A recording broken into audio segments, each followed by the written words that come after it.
Hello, game theorists. So, in our previous episodes, we looked at a variety of voting mechanisms and we found that each one of them had some undesirable properties. So, under plurality rule, where most votes wins, you can get third-party spoilers.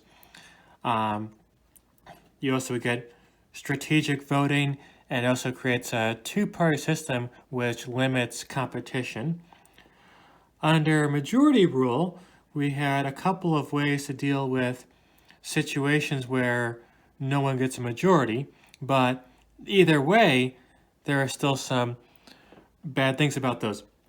So we showed a couple of examples where there could be one candidate who could beat any alternative head to head, but then still lose the election and get knocked out in the first round. We also looked at some other mechanisms like Borda count and range voting and approval voting, and we know that each of those had some flaws. So the Borda count, if one candidate drops out, that can change the outcome of an election. And under approval voting and range voting, you get strategic voting. And the problem with that is that if people don't vote according to true preferences, the outcome of the election doesn't necessarily reflect the will of the people. So it was a very recent paper published just last year by Dasgupta and Maskin.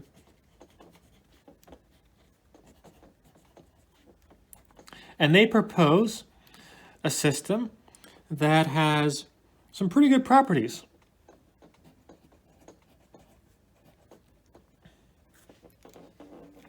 So it's a variation on majority rule.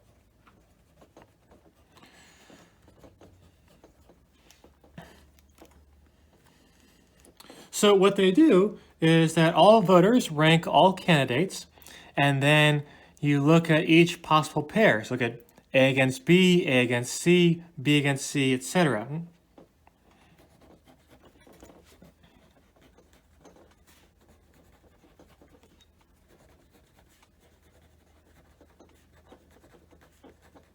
So there's one candidate who beats every alternative head to head, then that's the winner.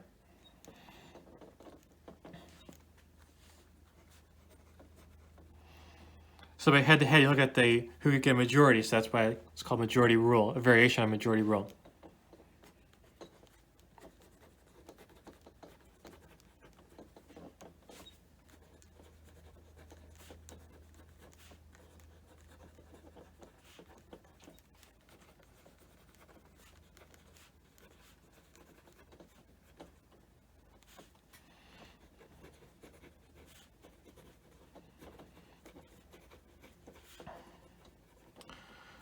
So the reason why this system previously never caught on was because it's quite possible under this system that no one beats all the alternatives head to head.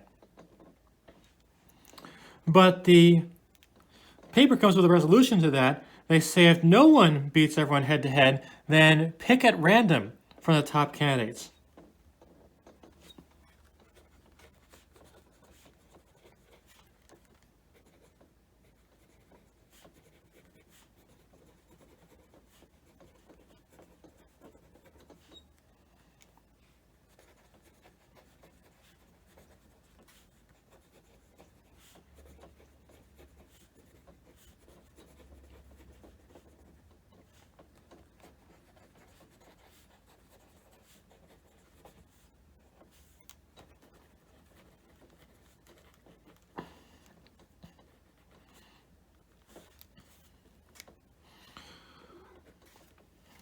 So some of the properties of this system. So it involves looking at all these head-to-head matchups. So you look at A against B, A against C, B against C, and so on. If it was only looking at these two-way pairs, then there is no third-party spoiler effect. If you only look at pairs. So it takes care of that problem, no third-party spoilers.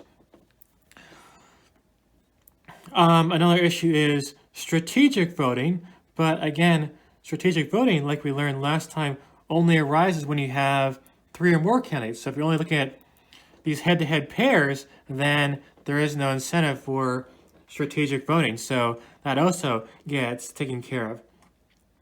So those are some of those big problems we saw earlier. So let me just give you guys an example to show you how a system would work.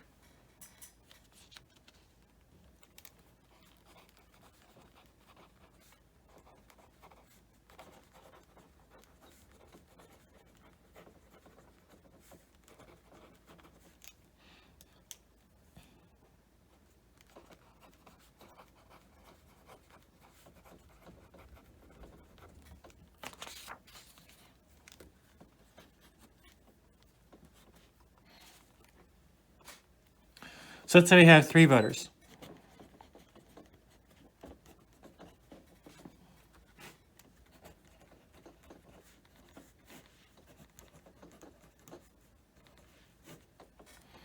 Yeah, it says earlier, all voters rank all candidates. So this will be their first choice, their second choice, third choice, and fourth choice. So voter 1 thinks candidate A is the best, and D is their second choice, B is their third choice, and C is their fourth choice. For voter 2, B is their favorite, and then C is their second favorite, A is third favorite, they think D is the worst. For voter 3, C is the favorite, and then A, and then B, and lastly D. So in this system, we gotta look at all the head-to-head matchups. So we gotta do A against B, A against C, B against C, C against D, etc. So let's go through those options.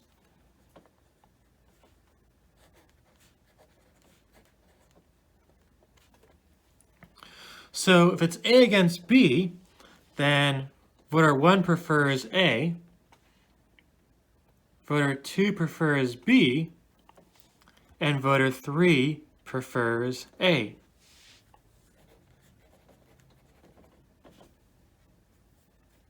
So let me write that as A better than B.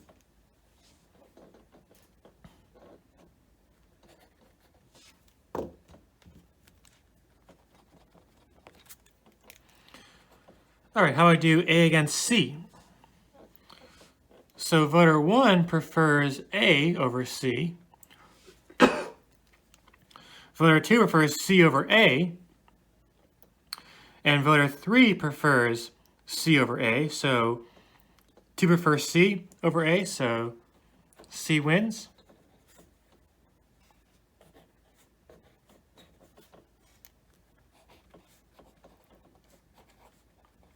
So to make sure I exhaust all my possibilities, I'm just going to go through it sequentially. I have A against everybody, then I'll have B against everybody, etc.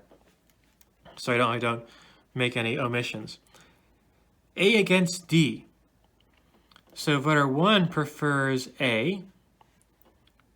Voter 2 also prefers A, and voter 3 also prefers A, so A wins unanimously. So we'd say A better than D.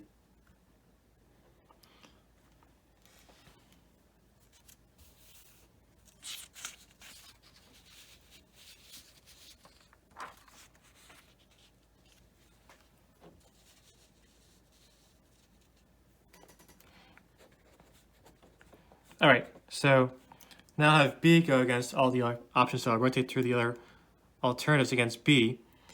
So B versus C. So voter 1 prefers B.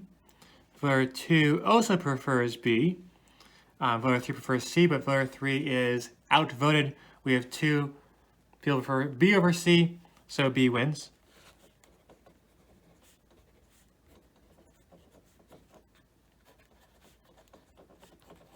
B versus D. Voter 1 prefers D. Voter 2 prefers B. And voter 3 prefers B. So 2 votes for B and only 1 vote for D, so B wins.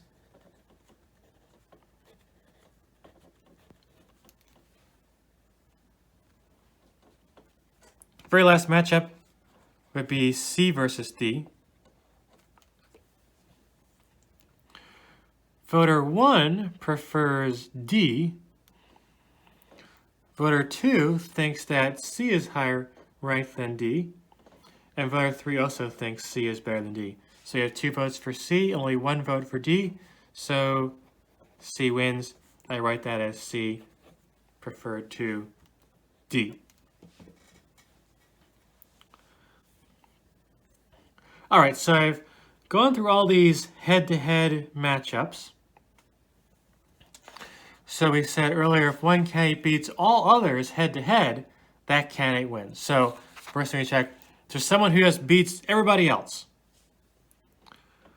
So A beats B, but A loses to C, so it's not A. B loses to A, so it's not B. C defeats A, but C loses to B, so C does not beat everybody. And D actually loses to everybody. So there's no single winner here who beats all candidates head-to-head.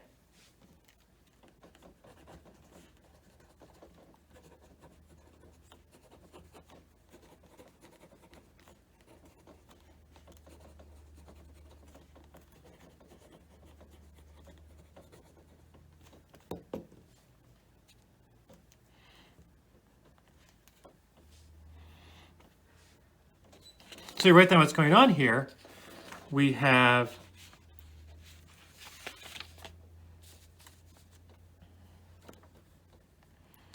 A defeating B, and we have B defeating C, but we also have C defeating A.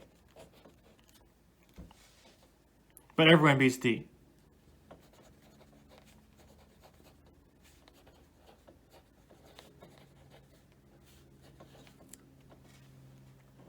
So for a very long time, I think it's actually literally more than 100 years, because of this possibility, people thought that you can't use this system for elections. Because it looks like over here there is no the will of the people. So we said A can't be the best because A loses to C, but C can't be the best because C loses to B, and B can't be the best because B loses to A. So there is no single candidate who said this candidate is the will of the people. So this system does not deliver an outcome. We'd say, as in the terms earlier we had in terms of the errors and possibility theory, we'd say this is intransitive.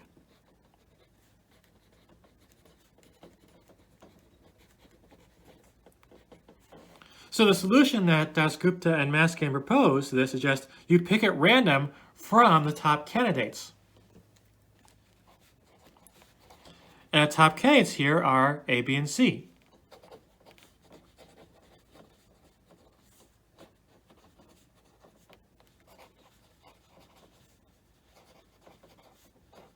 So because D lost everybody, D is not a top candidate, it's not involved in this loop up here at the top. So by that simple idea, pick at random from the top candidates is how they revived this voting mechanism that had fallen from favor for more than a century. Like I said before, it has some good properties of there's no strategic voting, no third-party spoilers. So I think this is the best voting mechanism that I've seen. So that wraps up our chapter on voting. So best of luck on the final.